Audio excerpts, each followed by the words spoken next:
My Great Aunt Helen was on the death march. She said, and then they come. Hitler come and take us. And I have boots and I have shoes. It saved my life. The rivers, they freeze. It was not enough. If you had no shoes, they come. They take us. And we walked and walked and walked. There were so many of us. People was dying with something awful. We were in the woods. And me and another girl, we run away. It was over there, a guard, he doesn't see us. But where did we go? We didn't know. We walked and we walked and we walked. Even with the boots, my feet were bleeding from the walk. We come to a farm with a house in the field. It's filled with straw. We go in there, so tired we were. We dug little holes in the straw. And we crawled in. What will be with us will be. We fall asleep. And then we hear, "Haw, haw, haw, what you doing here?" It was the farmer. I say, "We escaped from the ghetto." He say, "You hungry?"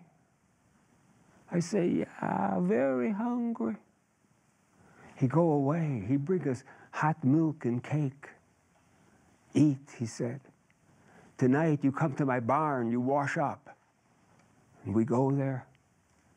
His wife and his children, they look on us.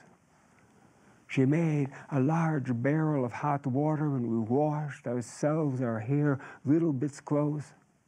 The farmer say, "I'm going now into the field to the house. You follow me, but not right away. You watch where I go." And we did. And we stayed there for 2 days. And they fed us. And then in Europe, when there's news in a little town, they have like a drum, and they go bang, bang, bang, bang, and they tell the news, and we hear bang, bang, bang, and the farmer come to us, he said, "Kids, you're gonna have to leave. The Nazis have said they'll hang anyone who've helped the Jews.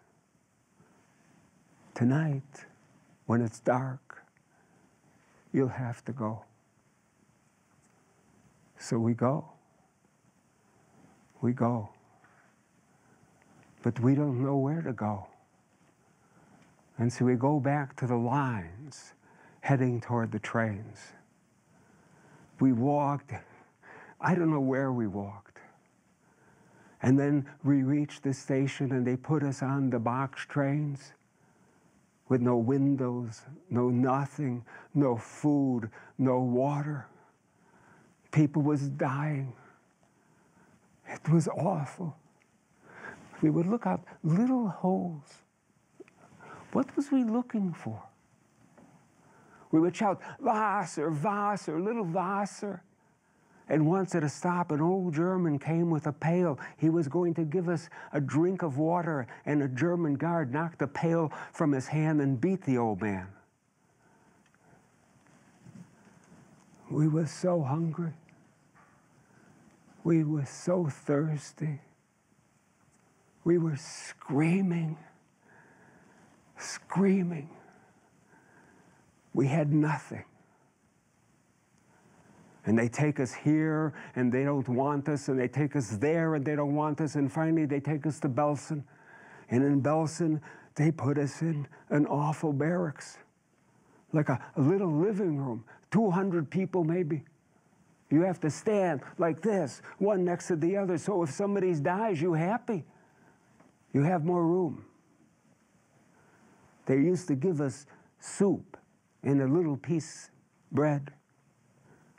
And you take the bread and you hide it to eat it at night before you go to sleep. You hide it because everybody is stealing. Everybody is grabbing. Everybody wants to live. You have to want to live.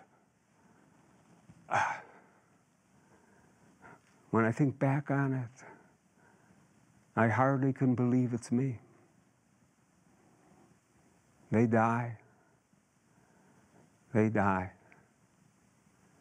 I was so sick, and still they made us to walk around and bring the dead over to, it was like a barn, and leave them there.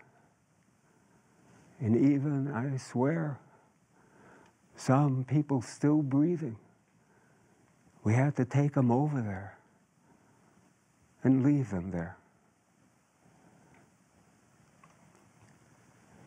The deaths that Helen is describing at the end were caused by typhus fever. It ran through the camp.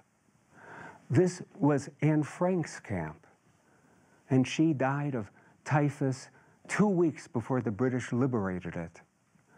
And my great aunt would have died too. She was delirious when the British entered the camp. When she came to, when she got her senses back, she found herself on a bed, on white sheets, being tended by people who were wearing white and speaking a language she didn't understand.